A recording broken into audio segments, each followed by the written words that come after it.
राज्यपाल पद न दिल्यामुळे शिंदे गटाच्या आनंदराव अडसुळांची नाराजी। राज्यपाल पदासाठी 8 दिवस वाट पाहणार, अन्यथा राणांचं जात वैधता प्रमाणपत्र प्रकरण बाहेर काढू, अडसुळांचा इशारा। आता न्यायालयाकडून काही अपेक्षा नाही, न्यायालय यंत्रणा या ढिसाळ। अडसुळांनी वरच्या कोर्टात जावं, आम्ही सोबत, बच्चू कडू यांचं विधान।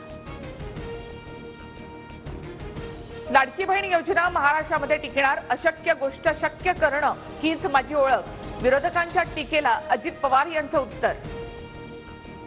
शिवसेना राष्ट्रवादी आमदार अपात्रता प्रकरणाची सुनावणी 2 आठवडे पुढे ढकलली। राष्ट्रवादीच्या वकिलांनी कागदपत्र पूर्ण करण्यासाठी अधिकचा वेळ मागितला, तर शिवसेनेची कागदपत्र पूर्ण। आम्ही रामदास आठवलेंचाच पक्ष खरा म्हणालो तर किती वेदना होतील, शिंदेंची शिवसेनाच खरी, या प्रकाश आंबेडकरांच्या वक्तव्यानंतर संजय राऊतांचं उत्तर।